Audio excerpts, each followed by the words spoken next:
Welcome to Slash Forward, part of the French New Extremity. Frontiers follows the descent of a gang of opportunistic thieves as they try to hole up in a countryside hostel after a big job. Unfortunately, their hosts have cannibalistic dietary preferences and far-right political leanings. Originally released with an NC-17 rating, is this one of the most brutal movies ever made? We'll try to decide as we open on Yasmine's fairly advanced 3-month ultrasound as she ponders the ethics of bringing a new life into this chaotic world. The chaos is confirmed for us as news clips begin rolling that show riots, extremism, voting, and so forth. I mean, there is a lot of fire, you guys. And in that fire, we come to the current day where some playful thugs are out and about just trying to have a good time in their own way. Yasmine and her bro Sammy are navigating the pandemonium, trying to get home before the season finale of Rules of Engagement. Meanwhile, we see another group exchange gunfire as they flee into an alley. Yaz and Sam are able to find shelter and arrive with only a shot to the liver, which you don't need anyway. When the other group is confronted near a fire escape, the officer remembers that blood grosses him out. Then Alex jams them up as a result of his intense desire to inflict vengeance. In a call, it's revealed that these two scenes are connected as they're part of the same group, and Yaz is told to hold tight until their arrival, so they make a run for it while Sammy tries to acclimate to this new life where his body is constantly leaking precious fluids. The boys arrive to a flurry of finger-pointing and future planning. This is a Reservoir Dogs situation we're walking in on, and they're concerned a hospital trip with a bullet wound may bring the heat. Regardless, there's not much they can do about it, so Alex orders Tom and Fareed to hole up with the score while he takes Yasmine and her giant tampon to the ER. In a brief intervening scene, Yasmine expresses her baby regrets to Alex, the reluctant father, although he is supportive, plus he already bought one of those booger suckers. As they prepare for their departures, Tom identifies himself as the gang member of questionable ethics, which you could kinda tell by looking at him. The money transport makes their way through town beside themselves with the general state of things, while the hospital transport makes a very hectic trip wherein various toxins continuously leak into Sammy's body cavity. Upon arrival, Alex hangs back to smoke a cig while the others stagger in. Yasmine tries to pass this injury off as a natural occurrence due to the general state of turmoil outside. Seeing the light at the end of the tunnel, Sammy makes a deathbed plea for her to keep the baby before warning her away due to the law's arrival. And just to make this easier on her, he is then gracious enough to go ahead and die, giving her a few feet of head start that allows her to make it to the car. In a highly emotional state, Yasmine tries to tap out and return to her home. Unfortunately, Alex has this thing about honor and commitment. Super annoying. The Cash Boys make it out to the beautiful French countryside, where Fareed starts to open up and get real about his struggles to escape the slums, man. This is the perfect time for Tom to reveal his true double-crossing nature.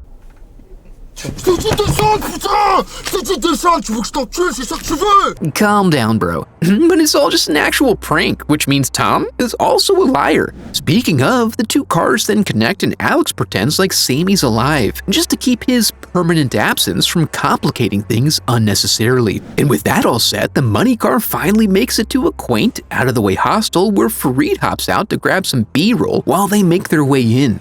Inside are a couple of burned-out hostesses who speak in riddles. C'est possible d'avoir une chambre? Tout est possible ici. The boys enjoy a bit of banter until Getz is summoned from his animal exploration to verify if they have a room ready, since he is also maid service. They sidle up for a few drinks and Tom attempts to convey his qualities to his potential mate. He's put through a bit of an audition until their room preparations are complete, and since rooms are ideal for sexing, they take their leave. Fareed intends to stay behind due to having a girlfriend, but then Gates joins him and does this little thing here that prompts him to take his chances in the love den. Up there, we find Tom making unnecessarily vapid observations.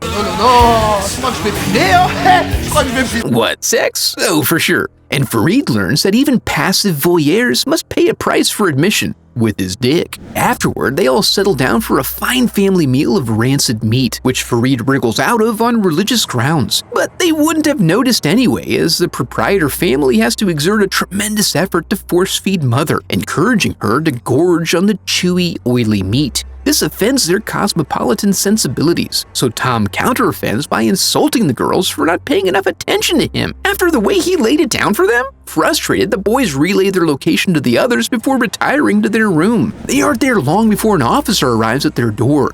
He gives them a bit of a hard time, revealing that Gilbert is his sister, and he was wondering, purely from a customer service perspective, Elle vous en fait jouir au moins?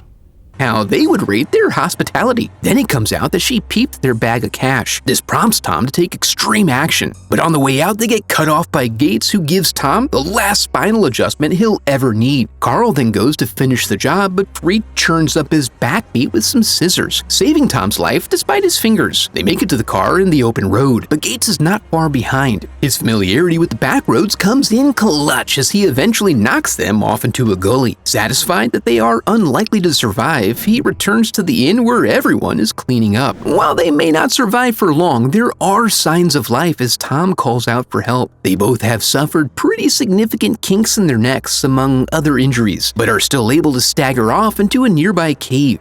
The others arrive shortly and immediately spill all their business. They're informed that there's no room at this particular hostel, so their friends are staying down the road and they will take them there. In reality, their friends are in a cave with a distinctively funky odor permeating everything. But they do find a sweet hole which they squeeze themselves into just so they can relax and imagine the earth is giving them a warm hug. This is way better than walking through a dank, smelly cavern. Wrapped up in this security blanket, Tom takes a moment to cry for his mama and lose his will to live. But he's urgently prompted forward by Fareed when a possible critter starts taking up the rear. They reach the end of the shaft and poor Tom gets doinked in the head. Then Fareed is nearly dragged into some sort of exotic meat market, although he is able to just barely escape. When he makes it back to the cavern, he begins to hear strange noises as a group of cellar dwellers come crawling out of various crevices. He uses the advantage of having legs and flees swiftly. Elsewhere, Gilbert innocently escorts them to the abandoned mine-turned-hotel she claims the boys are at. They're welcomed in and seated with the convalescing invalid. When Alex asks to use the toiletta, Gilbert does this thing with her mouth and then leads the way. Yasmine hangs back to take in the decorative stylings that include medical paraphernalia. Nothing too bad on the surface, but with a definite hint of something more sinister underneath. This is confirmed when Alex reaches the lavatory, which is definitely styled in the Nazi fashion. Inside, word of father's approach reaches them, causing the ladies to begin stoking like crazy to keep Papa happy. And we soon see why, as his arrival makes clear his political leanings. I mean, come on.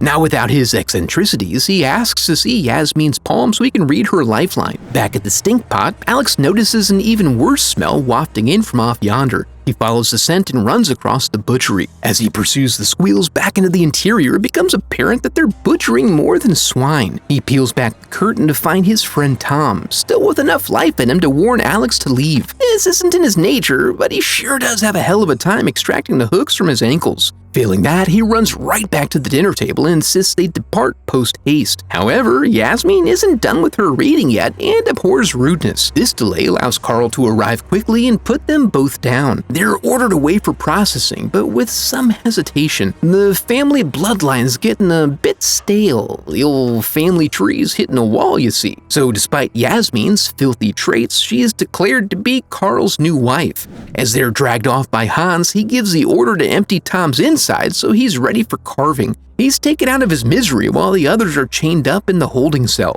Back in the cave, Fareed finds an isolated spot he can hide, but he discovers it to be filled with bodies. Lots and lots of bodies. The lights begin flickering then, prompting further investigation. While Fareed works his way forward in time and finds bodies so fresh they're still breathing, Hans reports back that the children are in the storeroom fiddling with the breakers again. Carl decides he should come along to help handle things, cutting Eva's expression via skin artistry short. When they arrive at the basement, they run across Fareed and give chase. Deep in the catacombs, they take turns cracking each other in the head with blunt instruments before he scurries off again. Back in the holding cell, Alex finds the weak link and manages to break Yaz's chains. But he's sapped all of his strength and is unable to grant himself the same courtesy. As a last resort, he encourages her to dig through the shit and the piss so she may escape and bring the police back to them. When she finishes carving out a little groove, she immerses herself into the cold, wet filth and then hobbles off. When the captors arrive and find her missing, Father calls for the tongs so he may employ an old trick from the diamond mines to prevent future escape attempts. But you know his chains are still intact. Never mind. While that was going on, Farid managed to duck down a little hallway and tuck away into a room with a very sturdy door. This will prevent any unwanted ingress. Unfortunately, Hans has no need for ingress since Farid is in the steam room. He cranks that bitch up to the point where Farid insists he opens the door, as if he hadn't been chasing with intent to kill.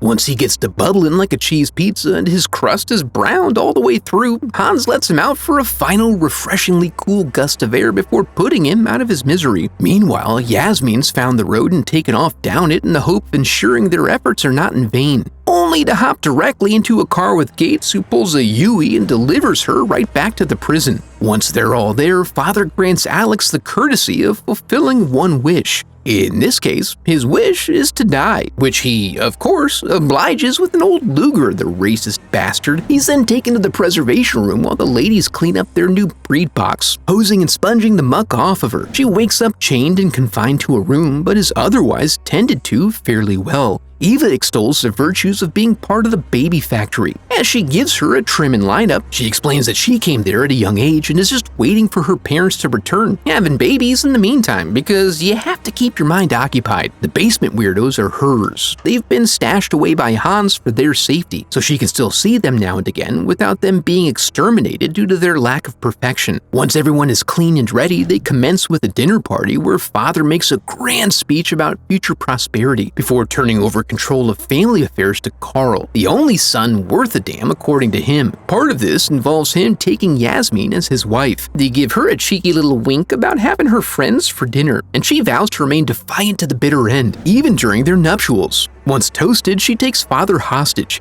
He commands them to stand down, but after that dig earlier, Hans is looking at two potential targets he would love to destroy, and since he can't miss both of them, he takes the shot. He is subsequently put down, sending Eva into a state of despair. Then the fellas chase Yasmine out the door and into a mineshaft elevator. As far as she knows, she is descending all the way to hell, but she takes it anyway. She works her way through and finds the exit, but Gates pulls his vehicle into it to cut off escape as Carl takes the elevator down from the other end. They then close in from both sides. Gates pursues her into the cadaver room, and after trying to run off the children, he stalks her with an axe. She decides on a full frontal assault for some reason and gets ragdolled all over the room. He takes a moment to turn on the table saw so he may split her up into more manageable pieces. But in his manic state, he loses track of his weapon, allowing her the opportunity to wield it to great effect and straddles him while she bathes in his blood, nourishing her unborn child with his life force. Carl finds his brother in this state and immediately hits the alarm. To warn himself, they meet back up in the elevator where Carl plays around with her a little bit. And when they reach the top, Eva takes her revenge for the slaughter of her favorite brother. And since she still has a responsibility to her children, she sends Yasmine off on her own. She finds a bucket of old clothes with the car keys in a pocket and also a shotgun. The ladies then engage her in a firefight, in which they demonstrate their wanton disregard for dinnerware. With only one shell, Yaz needs a Hail Mary. She goes for the propane tank, which seems to have the desired effect, in that Claudia's face and body are now full of foreign objects. Yasmine celebrates by doing a little marionette dance, but Gilbert is not quite done yet. However, Yaz does work through her shakes and takes her down before ripping out a sizable portion of her neck flesh, creating a spill that cannot be stopped. She still can't get Eva to leave the kiddos, so she goes off on her own. As she rides out on the one road to salvation, she eventually arrives at a checkpoint where they were expecting her. While there are definitely deeper waters in terms of the new extremity, Frontiers represents a good showing. A lot of these films don't have easily available US releases and can get a little costly, so be sure to let me know in the comments if you think it would be worthwhile to go further. And if you think you can handle more, be sure to check out this video next. Now that we're here, I want to congratulate you for making it to the end of the video and affirm that you are a very special person because of it. And if you enjoyed the video, I would love for you to become part of the channel by subscribing. Thanks for watching.